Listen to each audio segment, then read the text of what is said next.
Well, this may not be the most dignified video that I've ever shot in my life, but you'll see why I'm in the floor in the back bedroom of the house in Mississippi in just a moment. Did you ever have any Star Wars punch out and make it books? Probably. I mean, we all did back in the day. This is the one for Star Wars, and it includes models of lightsaber hilts and C3PO. I love the very pastel way that they came up with the art as well. TIE Fighter, Blaster, Land Speeder. There's even a little drawing of Luke. These also remind me of some other recipe books that I had from Star Wars. And I need to dig those out and actually cook some of the recipes. Those would not be memories about this house in Mississippi. They would be memories about my paternal grandparents in Muscle Shoals. But Jaws Sandcrawler, I don't really have access to that house for filming. This fell out just now, tucked in the front, and this is the cellar that I got this from. Thank you for your order of the Star Wars Punch Out and Make It book for $15 plus postage. $4 postage. Also in your order is a free gift we give on all orders. I don't know what that was. And then it gives their address in Lolita, California. Star Toys and Collectibles. So at some point, I spent almost 20 bucks to get a pristine one of these to replace the one I had as a kid.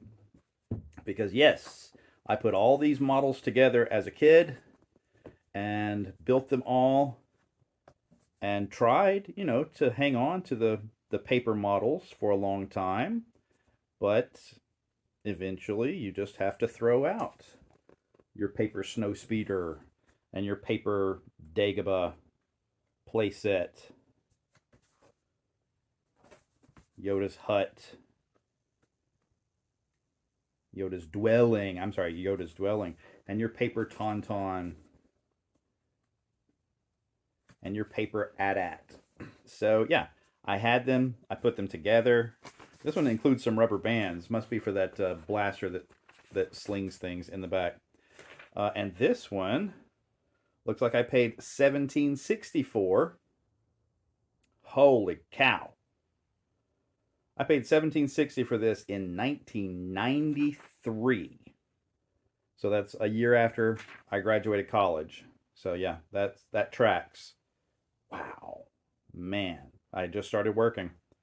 So I was making a little bit of money. Collectible Toys by Ann and Judy in Sun City, California. So that's 2 for 2 that are from California.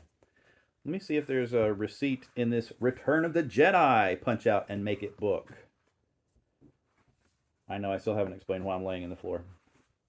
I'll get there. Now this one, I don't know how much I spent, but this one had a Jabba's sail barge in it that you could put together. There's a little Klaatu stand-up figurine. There's the sails. There we go. Boy, sail barge takes up a lot of pages. Shuttle Tidarium. What is your cargo and destination? Parts and technical crew for the Forest Moon. I don't know what the line is. Speeder bike with rider. That's what it says right below his ankle there. So yeah. Now there's not a receipt in here for this one, but we'll say that if I bought it around the same time as this 1993 Empire Strikes Back and this undated Star Toys order for Star Wars, I probably spent about 20 bucks on the Return of the Jedi one. And it was so pristine and so nice that I could not bring myself to punch it out, but I really, really, really wanted a sail barge. At that time, there was no toy of a sail barge. So I took the Return of the Jedi book to the photocopy place and had color copies made onto a thinner cardstock. So here is my replica sail barge that, if memory serves, cost me just as much to duplicate as it would have cost me to buy a second Punch Out and Make It book and just make the thing myself. So this is very meticulously hand cut. I put the slits in it with, an X-Acto knife, and it looks like I'm missing one of the fins. It may be in the box where I took these out of. So at the time, it seemed like, oh man, I should just bought another book and everything. But now, enough years have gone by that I'm sure making the duplicate was the better investment than to intentionally mess up one of these vintage Punch Out and Make It books. So that's the Star Wars collection. And of honorable mention here, oh, I think I found it. Good. There's the other missing fin to the Jabba's Sail Barge replica. Another possible entry into this would be the Masks book, which lets you make little paper masks of various characters like Bib Fortuna. Because, hey, don't we all want... I mean, you watch Return of the Jedi, the first thing you want to be is Bib Fortuna, right? I mean, Diwaniwanga. I will taku Jabba now. And it has a little button that says Gamorrean Guard. Because, they wore buttons, obviously. Now, a lot of these have been taken out, and string has been put in them. And this is twine. It's an old white twine. If I'm not mistaken, this is the same twine that I used to replace and lengthen the harpoon gun from my Kenner Snowspeeder, so that it would actually wrap around the legs of a walker. Now, scale is all over the place, because Chewbacca here is entirely too small compared to some of the rest of these. If I've got a Vader chest box, there's got to be a Vader. There we go. So, yeah, all of these were using this same white twine. Yoda, C-3PO, Gamorrean Guard, a couple, more pieces for Vader, and a watch that I guarantee you will not even go around my wrist. Nope, it won't. So, the other story about the twine, though, is when I was about 6 years old, before Star Wars existed, I had seen something on TV, and it had a judge in it, and I wanted to play that I was a judge. And I needed a gavel if I'm going to be a judge, obviously, It did not occur to me as I was shooting that video this morning, but it occurs to me now. I actually own a gavel now. Around 2002, I directed my second play ever. First play I directed was in 2000, which was on Golden Pond. 2002, I directed 12 Angry Jurors, and the cast of the show at the wrap presented me with a little gavel as my director's gift. They might have even gotten it inscribed, because it seems like there's a metal band around the wood at one point. So yeah, I own a gavel now. So, in my fledgling prop replica days, my solution to being a judge was to get the cylinder from the twine and to stick a steak knife through it for the handle. And, that would be your gavel. Well, the cylinder, the cardboard cylinder, much, much, much thicker than, say, a toilet paper tube, which would have been an ideal solution. No. So I'm having to, really stab the point of a steak knife at 6 years old through this very thick cardboard. And when it finally went through, it went all the way through. And I don't know if the camera will pick this up from the angle I'm at the moment, but they had to take me to the emergency room, and I got a little butterfly stitch right there at the base of my hand, because I was holding the cylinder and stabbed through, right?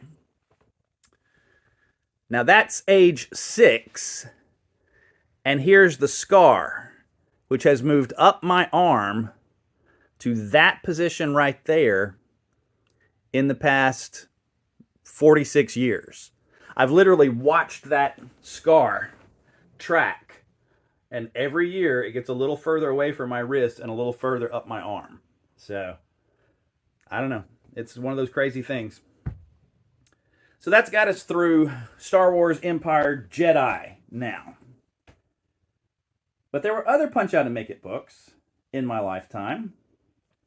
There was Walt Disney's The Black Hole. Now, I specifically remember this one at my other grandparents' house in Alabama. But I love this backdrop in the center there. And I would use it for my little Vincent action figure from Mego. And lost this one to time and wanted a duplicate. This one's actually missing one of the figures. Right there. But that's okay, because I have another one that's got all of its figures. So I bought this one as a backup in case I wanted to take that backdrop out of the center and use it with more modern toys. I've got some other black hole figures that various companies have done. But one day over at John Davis's house, we got to talking about that toy and how much we wanted it. We would love to have one as an adult. And I found a few and presented one to John as a gift. And his gift in return was a set I never knew existed, but it was the Emerald City of Oz Punch Out and Make It book. So this was from John Davis. And it's gorgeous. I just, as an adult, oh look, Jack Pumpkinhead. I loved that character in Return to Oz, even before I realized the voice was by Jim Henson's son, Brian. And who is she? Jellia Jam. So that's what it would look like assembled if I could dare bring myself to put it together. But you may be wondering, why are you laying in the floor on the carpet? Well, I'll tell you. Let me get these out of the way. There's one more Punch Out and Make It book that has specific memories for me. And it was in this bedroom, in this carpet, laying on this red carpet that is still here all these decades later. And it took me ages to find another one of these. It was in the conversations that I had with John Davis about Punch Out and Make It books that I wanted. And when he gave me the Emerald City of Oz, just for a split second, I thought he had tracked this one down for me. But it took me until 2 years ago, according to this eBay packing slip, to get one. Because this is dated August the 1st, 2020. From a seller in Christiansburg, Virginia, named A.J. B. Moose. Boy, if there's ever a made-up sounding name, it's A.J. B. Moose. But this was off of eBay. And it is the Robin Hood. It's hard to find this because it doesn't actually have Punch Out and Make It book in the title. It is the Whitman Press Robin Hood Things to Do book. So let's take it out of the paper. Out of the plastic, I mean. And you can see it has little figures of the various animals from the Walt Disney Robin Hood movie.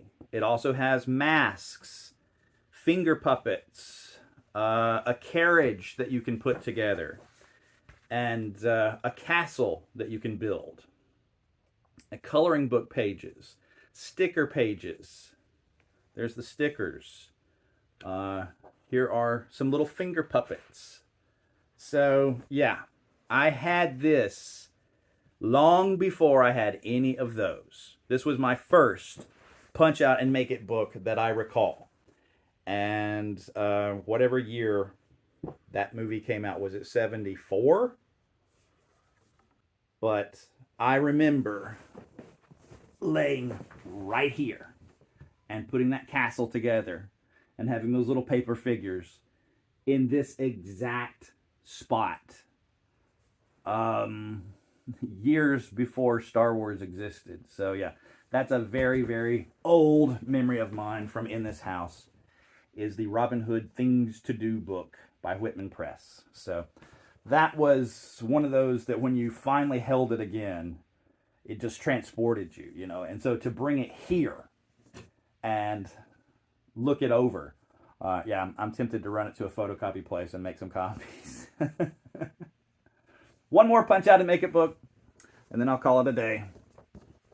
And this is exceedingly rare. This is the Orion multi-purpose crew vehicle. I took my son Orion and my other son Zach to a launch live viewing party at the Huntsville Space and Rocket Center when they were going to launch the Orion rocket for the first time, and these were given out at that event. I've got multiples of them at home, including one that I built, but it's just, you know, the capsule, and I just thought this was a must-have, you know, kind of a thing to preserve for him. Even though when I brought it up to him the other day, he goes, "You mean the launch that was scrubbed?" I'm like, "Yes, the launch that was scrubbed." And it actually launched the next morning while he was in school. So anyway, we did our best to attend that event. So that is my entire punch out and make it memories video. Thank you for indulging me.